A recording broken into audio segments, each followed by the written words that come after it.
प्रश्नमाला 1D अभी हल करेंगे। प्रश्नमाला 1C तक हम पहले ही अपलोड कर दिए हैं। आप इस वीडियो के डिस्क्रिप्शन में प्लेलिस्ट का लिंक है, वहां पे जाके सारा वीडियो शुरू से देख सकते हैं। तो क्वेश्चन नंबर 1 कह रहा है -21 से 52 कितना अधिक है। तो देखिए पहला में हम सीधा क्या करेंगे, -21 से 52 कितना अधिक है, तो पहले 52 लिखेंगे। 52 बड़ा है, तो पूछ रहा है कि 52 कितना अधिक है -21 से। तो 52 से हम -21 को क्या करेंगे, घटाएंगे। ठीक है, तो ये देखिए 52, यहाँ पे देखिए दोनों माइनस है। ठीक है, माइनस घटाए हैं -21 को। -21 कह रहा है कि कितना छोटा है 52 से, यानी 52 कितना बड़ा है -21 से। तो यहाँ पे देखिए माइनस करेंगे और इसके साथ भी माइनस है, तो 2 माइनस हो गया। ठीक है, -21 को घटाएंगे तो एक माइनस ये हो गया, और -21 के साथ एक माइनस है, तो माइनस माइनस हो जाएगा प्लस। तो यहाँ पे लिखेंगे +21 बराबर हो जाएगा 73, यानी इसका आंसर आ जाएगा 73। तो ये देखिए -21 से 52 जो है 73 ज्यादा है। ठीक है, दूसरा में देखिए, पहला का दूसरा में -61 और 72 के योगफल से -100 और 150 का योगफल कितना अधिक है। तो क्या करेंगे, देखिए कह रहा है कि ये दोनों की योगफल से और ये दोनों के योगफल से ये वाला कितना अधिक है। ठीक है, यानी ये दोनों को जोड़ेंगे पहले, फिर ये दोनों को जोड़ेंगे, फिर निकालेंगे कि ये दोनों जो जोड़कर आया है वो जो है इससे कितना अधिक है। तो इसको हम इस तरह लिख लेंगे। देखिए ये दोनों का योगफल कह रहा है कि इससे कितना अधिक है, तो इसको पहले लिख लेंगे।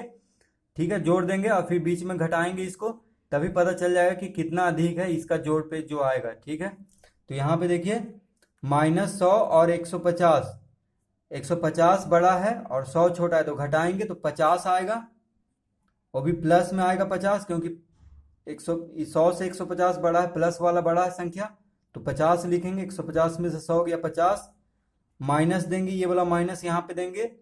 यहाँ देखिए यहाँ पे 72 में से 61 गया तो 11।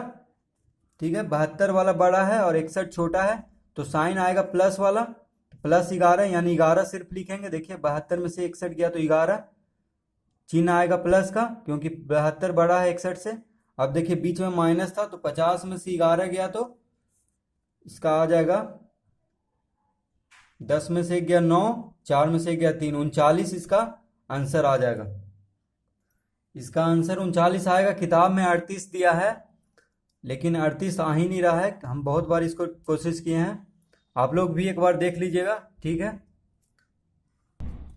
अब देखिए पहला का तीसरा कह रहा है -18 से -50 कितना छोटा है।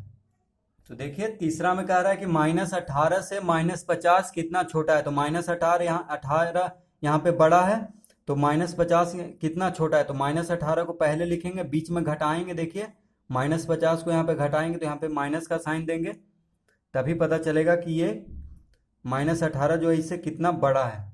तो आप देखिए -18 माइनस 2 मिल के हो जाएगा प्लस, तो 50 लिखेंगे। तो इसका देखिए 50 बड़ा है, तो 50 में से 18 गया तो देखिए प्लस में है 50, तो इससे बड़ा ही होगा। तो 50 में से 18 गया तो इसका आंसर आ जाएगा 32, प्लस में 32, क्योंकि बड़ा वाला अंक प्लस में है, तो इससे घटेगा, बड़ा से छोटा घटेगा, तो +32, इसका 32 आंसर आएगा। यानी -18 जो है -50 से कितना बड़ा है, 32 बड़ा है।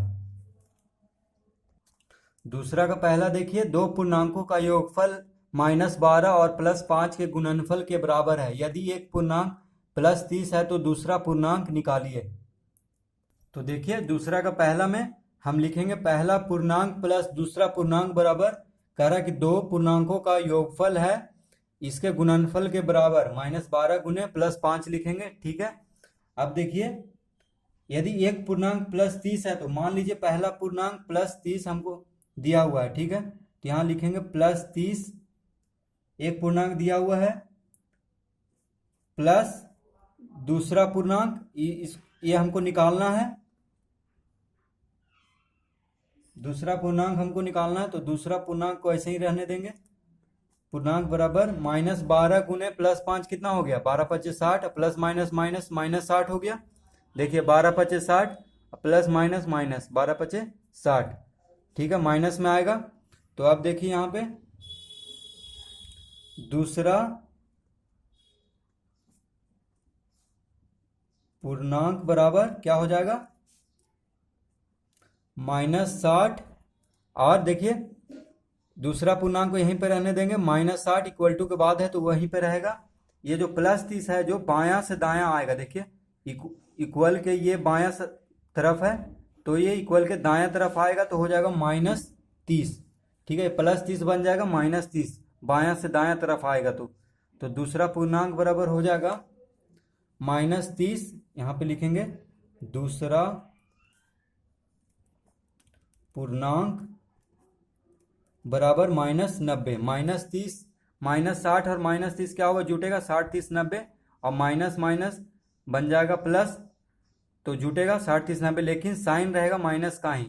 जब भी दो माइनस माइनस को जोड़ते हैं तो जुट जाता है, लेकिन चिन्ह रहेगा माइनस का ही, तो दूसरा पूर्णांक हो जाएगा -30।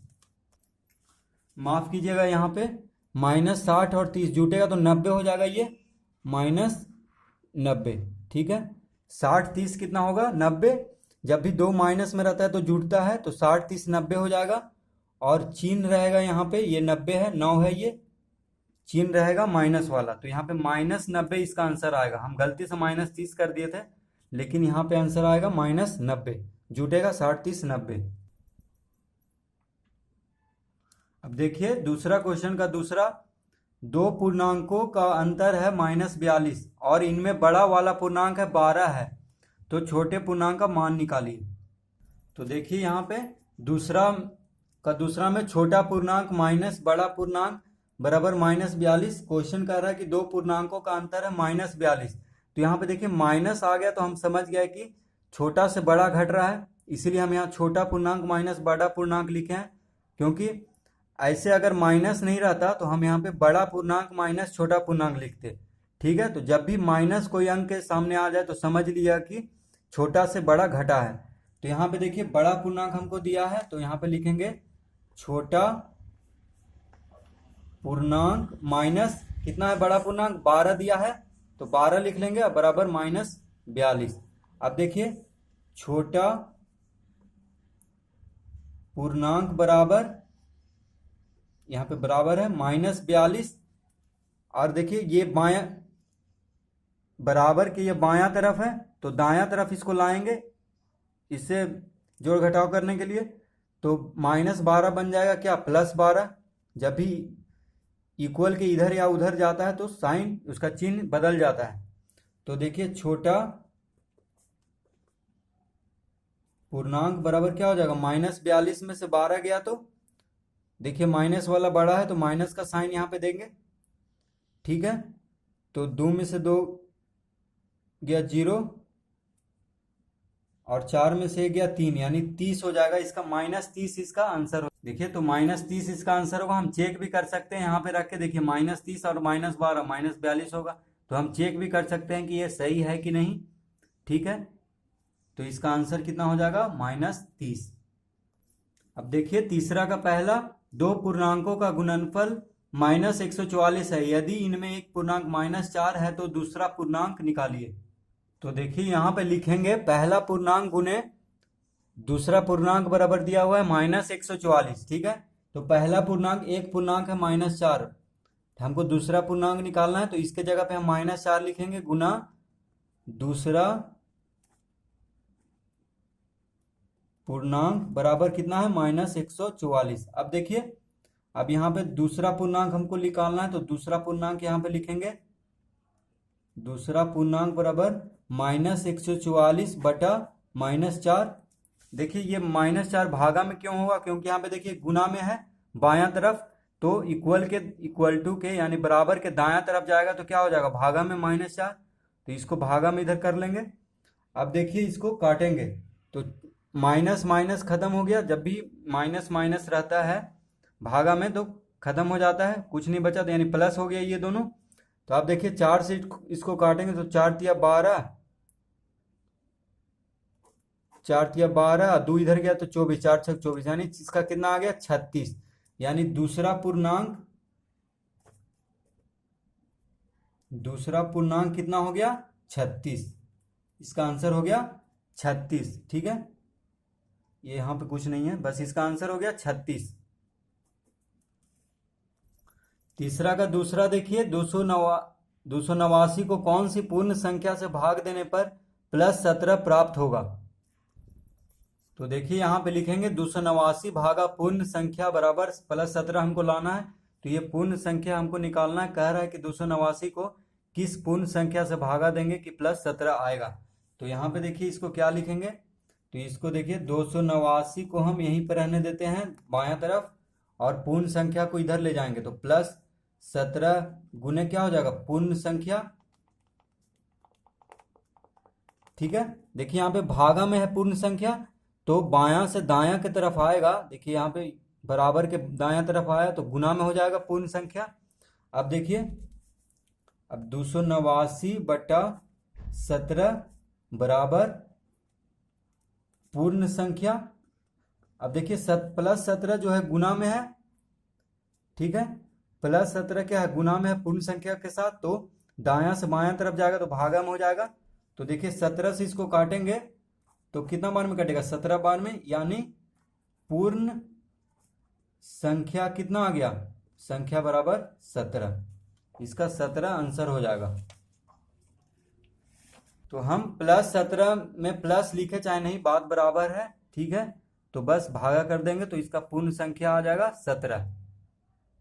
क्वेश्चन नंबर 4 देखिए, परीक्षा के किसी पत्र में 15 प्रश्न पूछा गया, प्रत्येक सही उत्तर के लिए 4 अंक दिए जाते हैं और प्रत्येक गलत प्रश्न के लिए -2 अंक दिए जाते हैं। किसी प्रश्न का उत्तर नहीं देने पर उसके लिए 0 अंक प्राप्त होता है। तो पहला में है, रजत सभी प्रश्नों का उत्तर देता है जिनमें केवल 7 सही होते हैं, रजत द्वारा प्राप्त अंक ज्ञात कीजिए। तो देखिए यहाँ पे लिखेंगे रजत द्वारा प्राप्त अंक है। अब देखिए रजत क्वेश्चन अच्छा से पढ़ना है हमको। रजत सभी प्रश्नों का उत्तर देता है जिनमें केवल 7 सही होते हैं, तो 7 सही हो रहा है। ठीक है, टोटल प्रश्न कितना है 15 है, तो 7 सही हो रहा है। तो 7 और एक सही में 4 अंक मिलता है, तो 7 सही कर रहा है तो 7 गुना 4 यानी 28 अंक मिलेगा। तो 4 से गुना करेंगे, 7 प्रश्न को सही कर रहा है तो। ठीक है, अब देखिए प्लस करेंगे बीच में, अब वह क्या कहता है 7 सही करता है तो प्राप्त अंक ज्ञात कीजिए। तो देखिए कुल प्रश्न कितना है 15 प्रश्न पूछा गया है, तो 8 प्रश्न क्या है वो गलत करता है, यानी तो गलत का जो है एक प्रश्न गलत करने में -2 नंबर मिलता है। ठीक है, तो 8 प्रश्न गलत करने में -2 से गुना करेंगे तो यहाँ पे हो जाएगा 7 चौक 28 प्लस -16, 8 दूनी 16 -16, 8 गुने -2 -16 हो जाएगा। अब देखिए रजत द्वारा प्लस माइनस क्या होता है माइनस, यानी 28 में से 16 गया तो कितना अंक रजत लाया 12 अंक। ठीक है, तो इसका आंसर हो जाएगा 12। तो हमको बीच में जोड़ देना है, गलत सही आंसर का भी जो अंक आ रहा है और गलत का भी जो अंक ला रहा है दोनों को जोड़ देना है। ठीक है, टोटल प्रश्न है 15, तो उसी के अनुसार हमको गुना कर देना है यहाँ पे। तो इसका आंसर आ जाएगा 12, यानी 12 अंक रजत प्राप्त किया। ठीक है, अब देखिए क्वेश्चन नंबर दूसरा, शोभा सभी प्रश्नों का उत्तर देता है किंतु 3 प्रश्नों का उत्तर गलत हो जाता है, शोभा के कुल कितने अंक प्राप्त होते हैं। तो देखिए इस प्रश्न में क्या कह रहा है कि शोभा जो है सभी प्रश्न का उत्तर सही देती है लेकिन 3 प्रश्न गलत होता है। तो 3 प्रश्न गलत हो रहा है तो 3 गुना -2 कर देंगे क्योंकि गलत में -2 नंबर मिल रहा है। ठीक है, और यहाँ पे क्या करेंगे प्लस, तो टोटल प्रश्न है 12, तो 12 प्रश्न वह सही करती है, 3 प्रश्न गलत करती है। ठीक है, शोभा सभी प्रश्नों का उत्तर देती है लेकिन 3 प्रश्न गलत हो जाता है, तो 3 प्रश्न गलत होता है तो 12 प्रश्न वो सही कर रही है क्योंकि कुल प्रश्न है 15, तो 12 3 15 होता है। तो 12 गुने 4 करेंगे क्योंकि एक प्रश्न सही होता है तो 4 नंबर मिलता है। तो देखिए अब इसको जोड़ देंगे दोनों को, 12 चौक 48 प्लस -6। ठीक है, तो ये देखिए 3 दूनी 6 -6 हो जाएगा, बीच में प्लस है, दोनों को जोड़ देंगे, सही गलत जो भी आया है अंक उसको जोड़ेंगे तब ना टोटल निकलेगा, कुल अंक आ रहा है शोभा द्वारा प्राप्त अंक। तो 48 प्लस माइनस क्या होता है -6, तो 48 में से 6 गया तो यानी 42 अंक शोभा लाई है। ठीक है, शोभा कितना लाई है 42 अंक। अब देखिए अंतिम क्वेश्चन 4 का तीसरा, रोहन को कुल 32 अंक प्राप्त हुआ, यदि वह 10 प्रश्नों का उत्तर सही दिया था तो बताइए कि वह कितने प्रश्नों का उत्तर गलत दिया था। तो देखिए क्वेश्चन इसको अच्छा से समझना है, कह रहा है कि 32 अंक प्राप्त हुआ तो 32 लिखेंगे, और वह 10 प्रश्नों का उत्तर सही दिया था, तो एक प्रश्न में 4 अंक मिल रहा है, तो 10 प्रश्न में 10 से गुना कर देंगे 4, उसको 32 से घटाएंगे। ठीक है, तो ये देखिए पहले इसको हम हल कर लेते हैं, तो ये हो गया 32 माइनस 10 चौक 40, यानी कितना हो गया -8। ठीक है, तो वह कह रहा है कि वह कितने प्रश्नों का उत्तर गलत दिया था। अब देखिए -8 अंक आ रहा है उसको गलत प्रश्न का। ठीक है, तो एक प्रश्न का कितना अंक मिलता है गलत प्रश्न का -2। ठीक है, तो -8 को फिर क्या करेंगे -2 से भागा दे देंगे, क्योंकि देखिए उसको टोटल गलत प्रश्न का अंक आ रहा है -8। ठीक है, और एक अंक का मिलता है -2, तो कितना अंक वह गलत उत्तर दिया था, कितना मतलब प्रश्न का वो गलत उत्तर दिया था, तो -2 से उसको भागा दे देंगे। तो देखिए माइनस माइनस खत्म हो गया, ऊपर नीचे रहता है तो खत्म हो जाता है, 2 चौक 8। ठीक है, यानी इसका आंसर आ जाएगा 4। 4 प्रश्न रोहन जो है गलत प्रश्न का गलत उत्तर दिया था। ठीक है, तो पहले क्या करेंगे 32 अंक में से जो सही किया है प्रश्न उससे को घटा देंगे तो -8 आ जाएगा, यानी इतना हुआ अंक गलत प्रश्न का आ रहा है, और एक गलत प्रश्न का अंक है -2, तो उससे भागा दे देंगे, तो इसका आंसर आ जाएगा 4। तो इस वीडियो को देखने के लिए आप लोगों को बहुत बहुत धन्यवाद। अगर ये सब मैथ आपको समझ में आ गया हो तो इस वीडियो को लाइक कर दें और मेरे चैनल को सब्सक्राइब कर दें, और अपने दोस्तों के साथ इस वीडियो को शेयर कर दें ताकि उनको भी मैथ में कोई प्रॉब्लम ना रहे। धन्यवाद।